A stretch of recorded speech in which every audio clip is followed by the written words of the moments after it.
Hello guys, rapid horror channel पे आप सभी का स्वागत है। आज आप देखोगे स्क्रीम फ्रैंचाइज की 5वीं मूवी स्क्रीम 5 का एक्सप्लेनेशन। यहाँ पर आप सिडनी, गेल, डुई के साथ साथ एक नया घोस्ट फेस को भी देखोगे और कुछ नए कैरेक्टर्स जो लिंक होने वाले हैं सीधे 1996 की स्क्रीम से। ये मूवी सीधे सीधे डेडिकेटेड है वेस क्रेवन के लिए, क्योंकि 2015 में उनके ब्रेन कैंसर से मौत हो गई थी। तो देखते हैं क्या डायरेक्टर चेंज होने से क्या मूवी में या फ्रैंचाइज पे वो असर करता है। बाकी सारे डिटेल के बारे में हम वीडियो के एंड में बात करेंगे। ऐसे इंटरेस्टिंग वीडियोस और मेरे साथ जुड़े रहने के लिए चैनल को सब्सक्राइब करके बेल नोटिफिकेशन और बेल सेट कर देना। अब बिना किसी किलर की बेटी से पंगा लिए उसको मारने की कोशिश करे। जल्दी से स्टोरी शुरू करते हैं।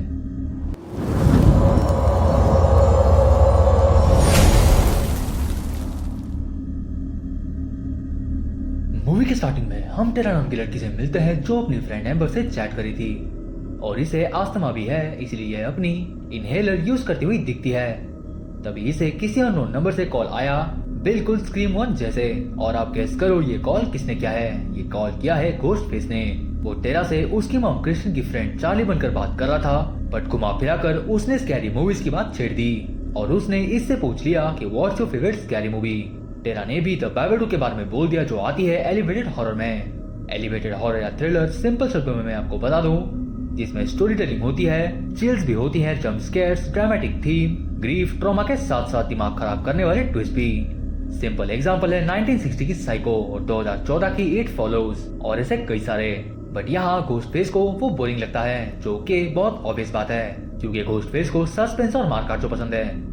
वो इसे स्टैब मूवीज के बारे में पूछ ही लेता है और यहाँ टेरा बिल्कुल हैलोवीन के लॉरी के जैसे चाकू पकड़ी हुई दिखती है। खैर घोस्ट फेस को पता है कि टेरा घर पे अकेली है, इसलिए वो उसका नाम लेकर एक गेम खेलेंगे ये पूछता है।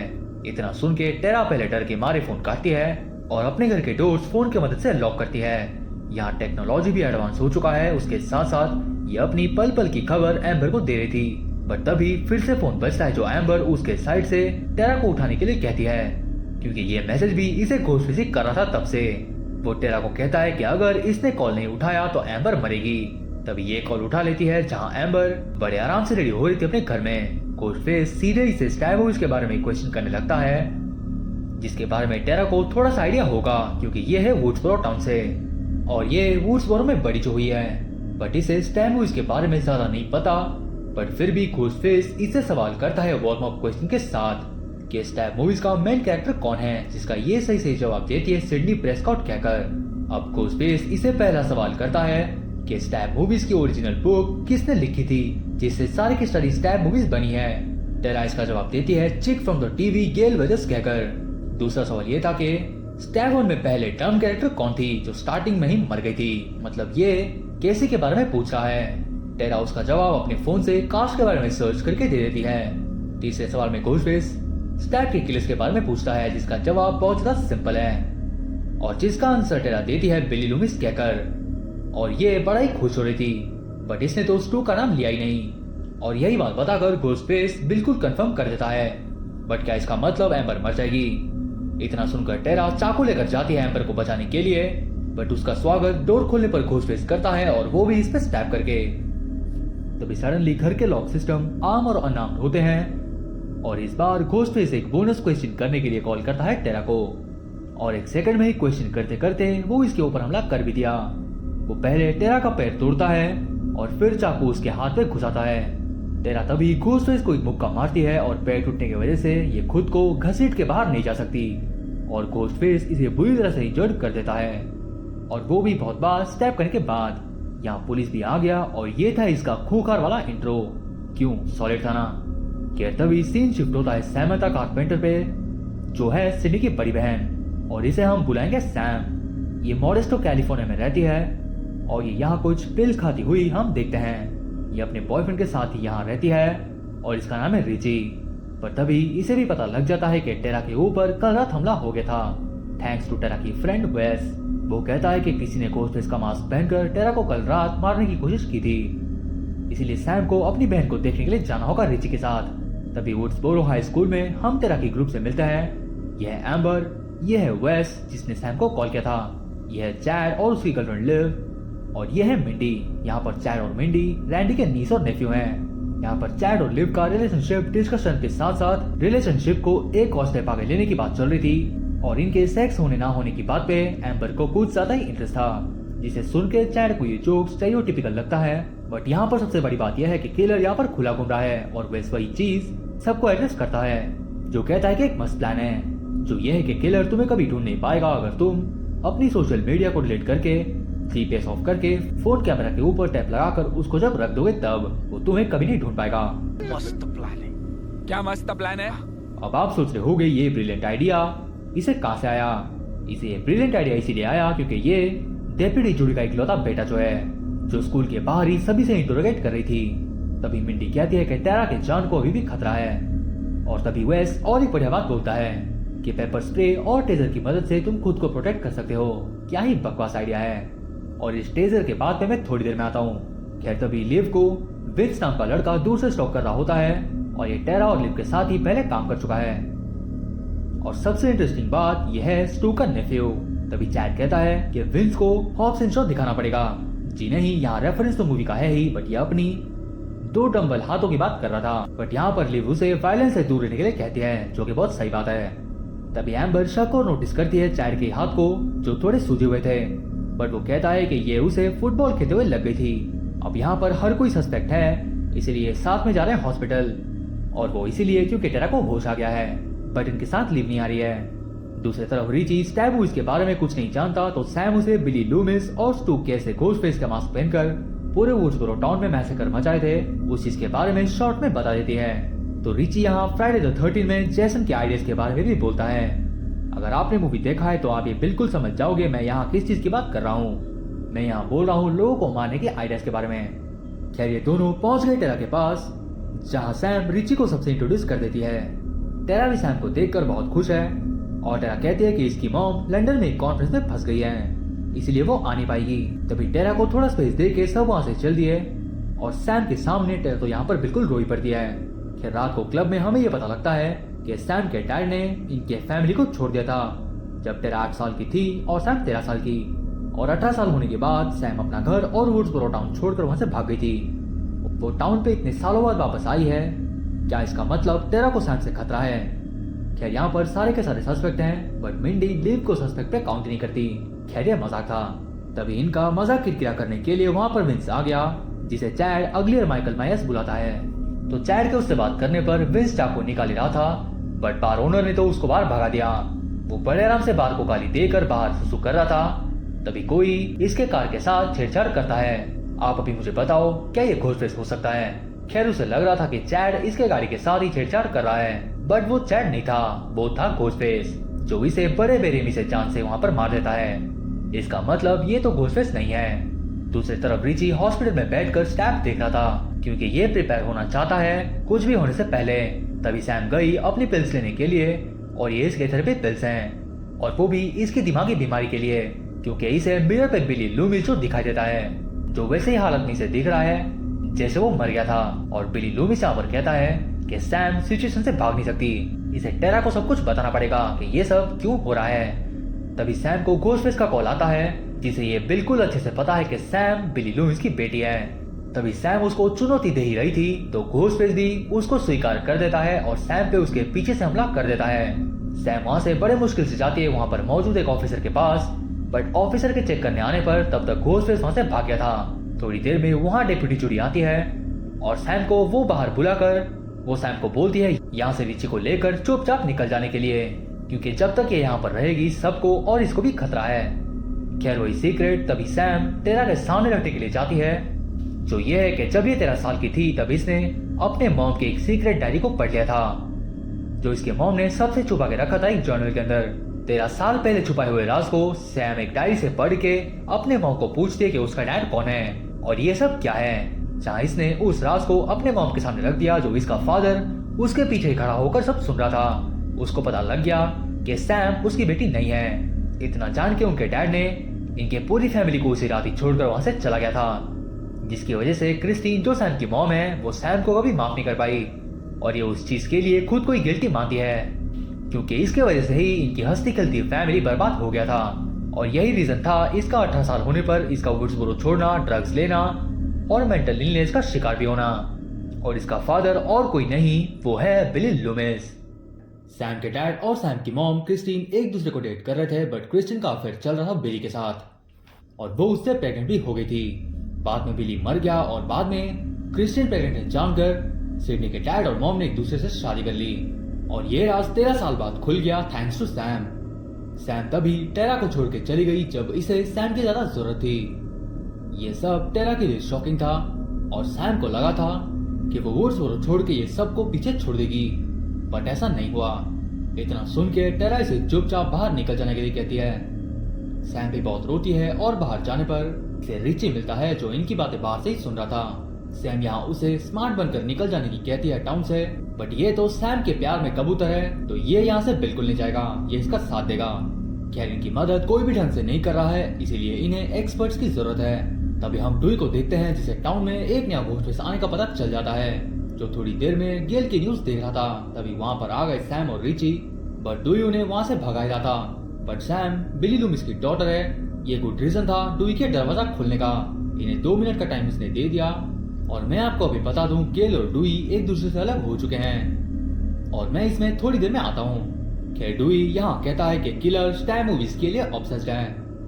तभी डुई ने 3 रूल बताता है जिससे ये शायद घोस्ट फेस को सरवाइव कर पाएंगे। पहला रूल यह है कि अपने लव इंटरेस्ट पे कभी भी भरोसा मत करना।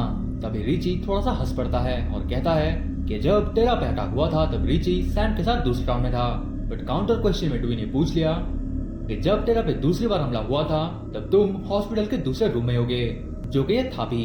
खैर दूसरा रूल यह है कि किलर का मोटिव हमेशा पास्ट से जुड़ा हुआ होता है, क्योंकि सैम बिली लूमिस की डॉटर जो ठहरी। रूल नंबर 3 हम यहाँ जान पाते हैं जो हमें थर्ड पार्ट से पता नहीं लग पाया था रैंडी बाबा के मुंह से, जो यह है कि पहला व्यक्ति इनके फ्रेंड ग्रुप में ही किलर मौजूद होगा।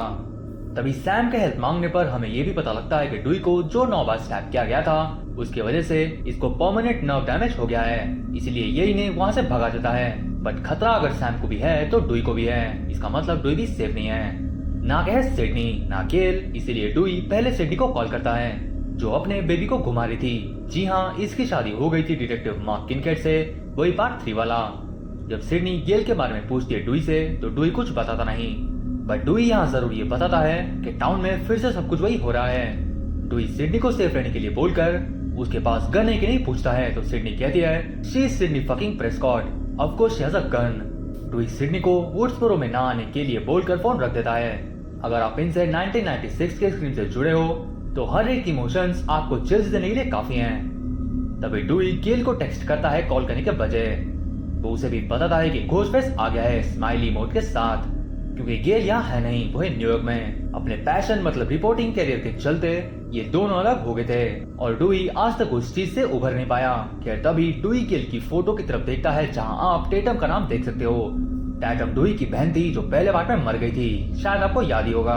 उसका रेफरेंस कोई भी पार्ट में आपको अच्छे से देखने को नहीं मिलेगा इस पार्ट को छोड़कर। मुझे भी एक चीज अच्छी नहीं लगी, ना के फैंस को, कि टैटम को कोई भी पार्ट में मेंशन ही नहीं किया गया है। कुछ भी हो, यहाँ टैटम का रेफरेंस है जो देख के मुझे बहुत अच्छा लगा। खैर डुई भी अपना बैज और गन लेके सैम के पास पहुंच गए उनकी मदद करने के लिए। ये लोग रैंडी के बहन मार्था के घर में आए हैं, जहाँ रैंडी के मेमोरियल में आप यहाँ ये सब कुछ चीजें देख सकते हो। उसके साथ साथ एक होम थिएटर भी। टेरा के सारे फ्रेंड्स भी यहाँ पर मौजूद हैं। तभी हम मार्था को भी देख पाते हैं जो हमें दिखी थी पार्ट 3 में। डुई मार्था से भी मिलती है। तभी सैम सभी के सामने ये बात रखती है कि वो किसी की बेटी है और इनमें से एक है किलर।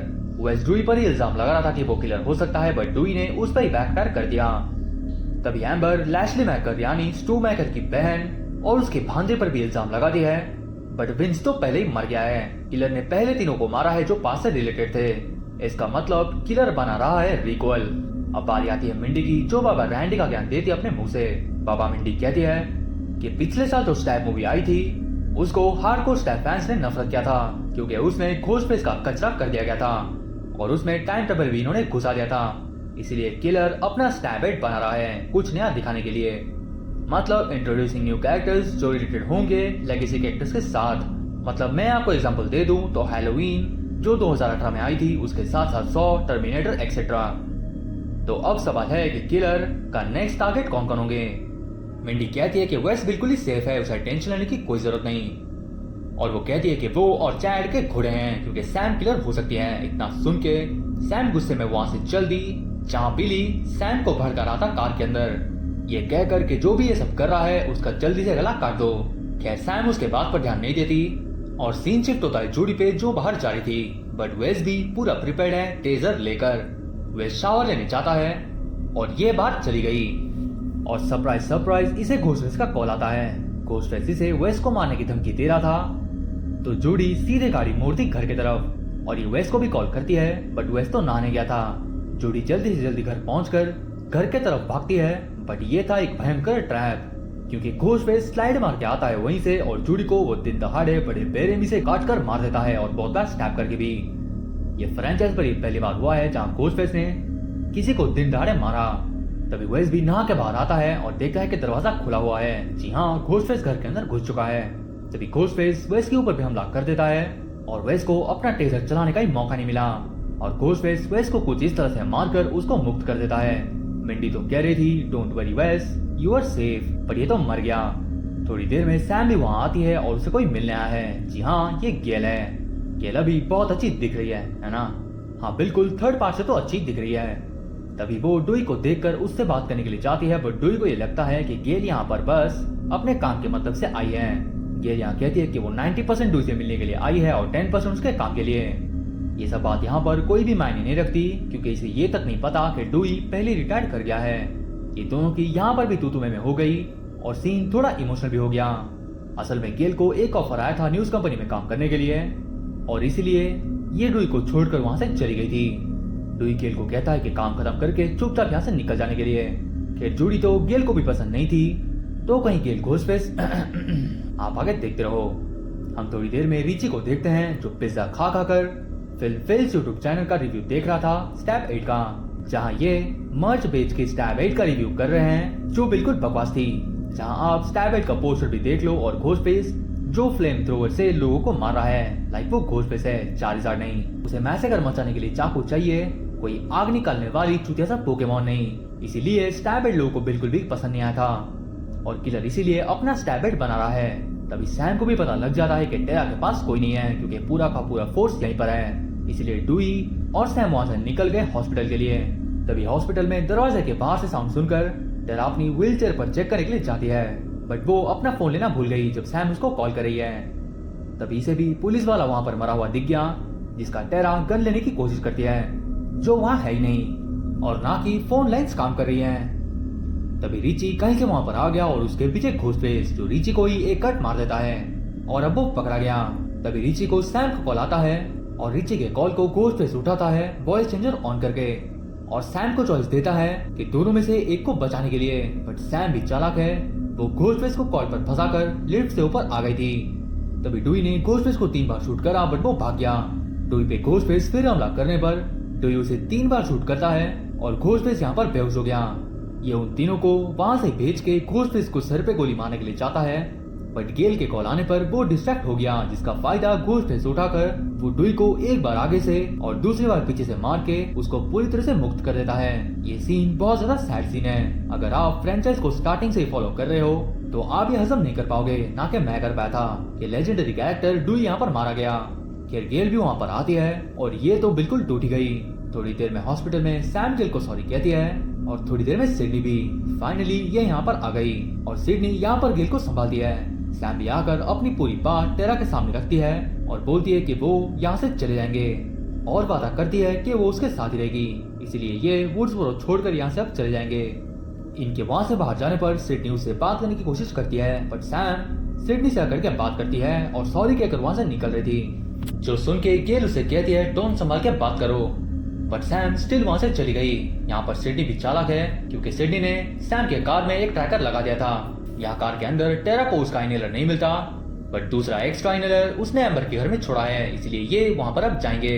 यहाँ एम्बर के घर में स्क्रीम वन की तरह पार्टी चल रही थी जहाँ सब वेस के नाम का टोस्ट पीते हैं। तभी एम्बर टैटम की तरह बियर लाने के लिए बेसमेंट में जाती है और मिंडी ने उसे डरा दिया, जो उसे कहती है कि एम्बर को अकेली घूमना नहीं चाहिए और कहती है कि वही किलर है, जो सुन के एम्बर का तो थोड़ी देर के लिए सो गया। एनीवेज ये मजाक कर रही थी और वो दोनों ऊपर जाते हैं जहाँ चैड और लिव का कार्यक्रम शुरू होने से पहले खराब हो गया। क्योंकि चैट लिव को किलर गेस कर रहा था, आई मीन शक कर रहा था। इतना सुन के लिव का तो मूड खराब हो गया और वो बाहर चली गई। थोड़ी देर में स्टैब 1, मिंडी और बाकी सब देख रहे थे। तभी चैट बाहर लिव को ढूंढने के लिए चला गया तो मिंडी उसे एक वेपन ले जाने की सजेशन देती है और चैट बिल्कुल वैसा करता है। चैट के बाहर जाने पर उसे लिव के तरफ से एक लोकेशन लिंक आता है और उसको खोलने पर वो लिव की पोजीशन देख पा रहा था। वो धीरे धीरे उसके पास बढ़ता है पर उसे लिव तो नहीं मिलती, बट उसे मिल गया घोस्टफेस जो उसे स्टैब कर देता है। चैट वहां से भाग रहा था बट फिर से घोस्टफेस ने इसके ऊपर हमला करके उसको मार ही रहा था कि कार का लाइट देखकर ये फिर से वहां से भाग गया। इसका मतलब ये तीनों वहां पर आ गए तो एम्बर ने पार्टी खत्म कर दी। तभी रिची सीधे लाइट्स ऑन करके अच्छे से पार्टी खत्म करवा देता है और एम्बर टेरा और सैम को लेकर ऊपर जाती है इनहेलर दिलाने के लिए। तभी रिची मिंडी के सामने बियर लाने चाहता है, I will be right back कहकर। तभी कहीं से लिव वहां पर आ गई जिसे ना सेक्स मिला ना वो घर जा पाएगी। मिंडी के चैट कहाँ है पूछने पर वो लिव को भी नहीं पता कि चैट कहाँ पर है। मिंडी को लगता है कि लिव किलर है और वो हो भी सकती है जो इतने टाइम से गायब हो ही रही है। मिंडी को डराकर ये वहां से फिर से चली गई। दूसरी तरफ सिडनी सीधे सैम को कॉल करके उस घर से निकल जाने की एडवाइस देती है क्योंकि ये घर है स्टू मैकर का, जी हाँ स्क्रीम ऑन वाला, जिसे सुन के सैम पूरा सुन हो जाती है। मिंडी भी मस्त बैठ के अपने अंकल रैंडी का सीन देख रही थी जहाँ रैंडी के ऊपर घोस्ट में हमला करने वाला था बट भाग गया था। ये सीन है स्क्रीम 1 का, आपको तो याद ही होगा। सेम सीन इसके साथ भी यहाँ पर हो रहा है जहाँ वो टर्न अराउंड कर रही थी। तभी घोस्टफेस सीधा इसको स्टैब ही कर देता है जो उसके पीछे ही खड़ा था। आवाज सुन के सैम भी वहां पर आ गई तो घोस्टफेस भाग गया। तभी एम्बर, टेरा और रिची और लिव तीनों वहां पर आ गए और इनमें से ही हैं 2 घोस्टफेस। मैं आपको एंड में बताऊंगा मुझे स्टार्टिंग से किन दोनों पर शक था और वो भी लॉजिक के साथ। क्या लिव के हाथ पे खून देखकर ये सब उसी पे शक कर रहे थे जो खून चैट का है। लिव कहते रह गई कि वो किलर नहीं है। तभी सडनली एम्बर ने लिव को शूट करके उसको मार दिया क्योंकि यही है पहला घोस्टफेस। तभी मौका पाकर रिची सैम को लेकर बेसमेंट में भागता है और सैम के पास एक चाकू है। रिची से 2 किलर होते हैं और टेरा पे इल्जाम लगाता हुआ सुनकर सैम सीधे इस पे चाकू तान कर ऊपर चली गई। बाहर सिडनी और गेल भी वहां पर आ गए और दोनों ने एक एक गन ले लिया। तभी सडनली एम्बर बाहर आकर एक्टिंग कर रही थी जो सिडनी और गेल को बिल्कुल ट्रैप ही लग रहा था कि तभी एम्बर ने गेल के पेट में गोली मार दी और अंदर भाग गई। पूरे 25 साल बाद सिडनी का नाइटमेयर फिर उसके सामने आके खड़ा हो गया। इतना कम नहीं था कि उसे घोस्टफेस का कॉल आता है। दूसरी तरफ सैम को भी टेरा मिल गई जो उससे फ्री बिल्कुल नहीं करती। खैर सिडनी घोस्टफेस से बात करते करते हर दरवाजे पे गोलियां मार रही थी पर तभी वो कॉल काट कर एक डोर पे शूट करती है जहाँ रिची को वो गोली लग गई जो उसके अंदर ही था। हमें यहाँ पर सबका तो सीन पता लग गया तो क्या यहाँ पर रिची घोस्टफेस है और तभी सिडनी के ऊपर घोस्टफेस हमला कर देता है। सिडनी और घोस्टफेस दोनों ऊपर से नीचे गिर गए और सिडनी के हाथ से गन अलग हो गया। सिडनी के रिची को गन मांगने पर सैम अचानक आकर गन उठा लेती है और सडनली रिची सैम को स्नैप कर देता है। हमें यहाँ पर दोनों घोस्टफेस मिल गए। ऊपर से टेरा का इनहेलर भी स्टार्टिंग से रिची के पास ही था। ये दोनों सैम और सिडनी को किचन में ले गए बिल्कुल स्क्रीम 1 की तरह। अब आप इनका मोटिव भी सुन लो। ये दोनों स्टैब फ्रैंचाइज को बचाने की कोशिश कर रहे हैं। तब रिची बोलता है कि फैंडम बिल्कुल टॉक्सिक हो गया था स्टैब 8 के रिलीज होने के बाद। मतलब प्रोडक्शन ने कैरेक्टर्स को बकवास कर दिया और एक जोक बनाकर रख दिया था क्योंकि असल में फ्रैंचाइज की पहली मूवी फैंस के लिए बहुत इंपॉर्टेंट होती है जैसे हमारे लिए है स्क्रीम 1। उनके पास आइडिया की कमी है इसलिए ये दोनों आइडियाज उनको दे रहे हैं बेसिक रूट को छेड़कर। अब मैं आपको सिंपल में बताता हूँ। आपने अगर 1974 की द टेक्सास चेनसॉ मैसेकर और 2022 की द टेक्सास चेनसॉ मैसेकर या फिर हैलोवीन 1978 या फिर हैलोवीन की बाकी मूवीज आप अगर देखोगे तो आपको ये बिल्कुल पता लगेगा कि कितनी घटिया प्रीक्वल्स और सीक्वल्स बनाए गए थे जो आप अगर एक बार देख लोगे तो आप उस चीज में बेसिक ढूंढते रह जाओगे और चप्पल मारोगे वो अलग और गालियों की बात आप उसमें ऐड कर लो। चीजें आपको लॉजिकल लगेंगी ना वो मजा आएगा न्यू कैरेक्टर्स से क्योंकि स्क्रिप्ट और बाकी सारी चीजों में हगाज हो गया होगा और हॉरर फैंस को बिल्कुल भी ये पसंद नहीं कि आप उनके लेजेंडरी कैरेक्टर्स के साथ कोई छेड़छाड़ करो या फिर कोई बदतमीजी से कोई मूवी बनाओ।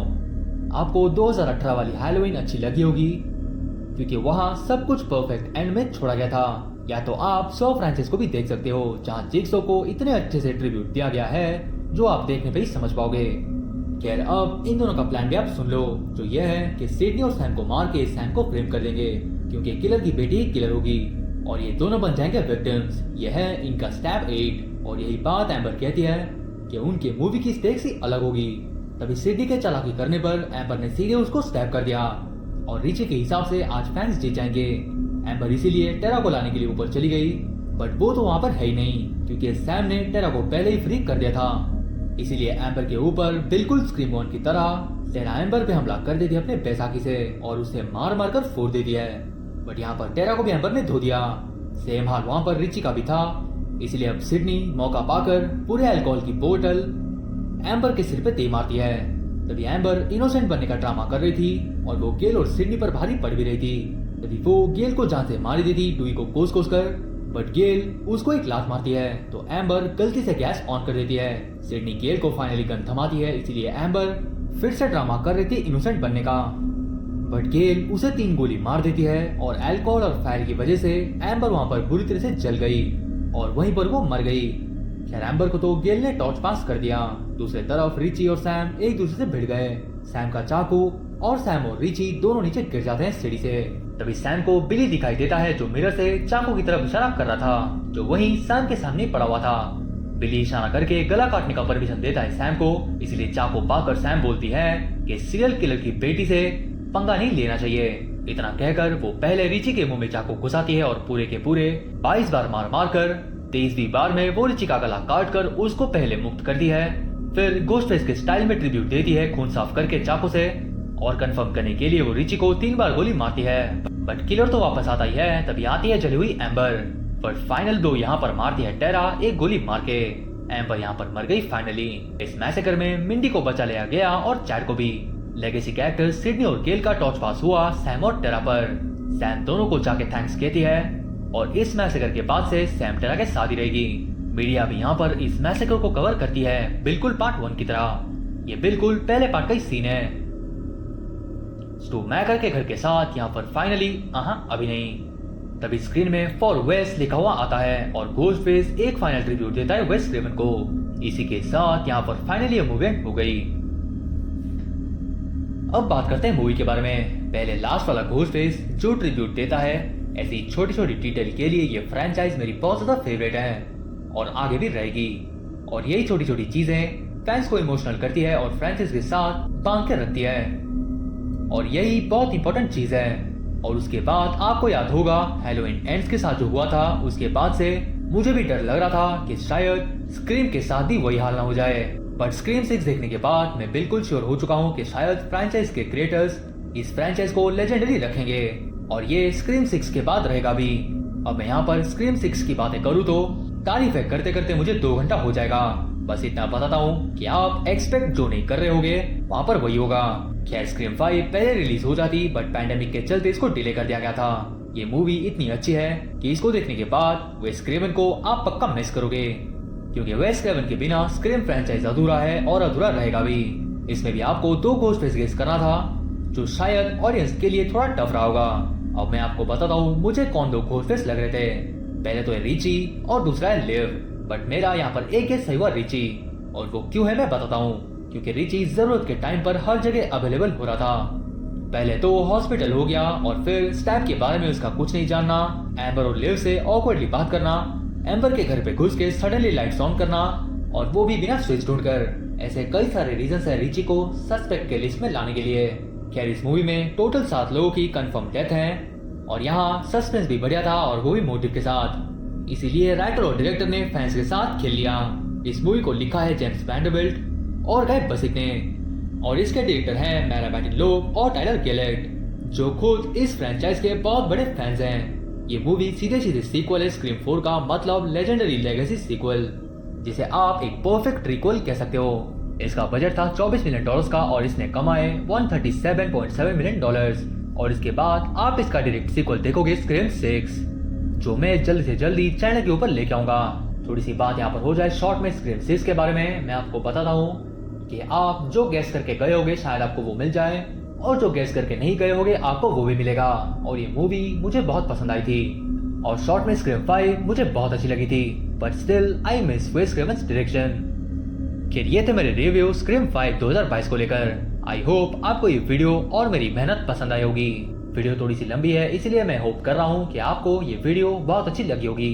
खैर मैं अभी रिकवर कर रहा हूँ एंड मुझे लगा कि मुझे ये वीडियो जल्दी से जल्दी लाना चाहिए और मुझसे ये बिल्कुल वेट नहीं हो रहा था कि मैं कितने जल्दी वीडियो लेके आऊँ। खैर, आपको वीडियो पसंद आई तो वीडियो को एक लाइक जरूर करना और कमेंट करके आप अपने थॉट्स पक्का शेयर कर देना, मुझे बहुत खुशी होगी। चैनल पे आप नए हो तो डू सब्सक्राइब और बेल नोटिफिकेशन पे अल्कोहल का बॉटल फेंक कर देना रेड से ग्रे। मैं आपसे मिलता हूँ अगले वीडियो में। Till then, bye bye.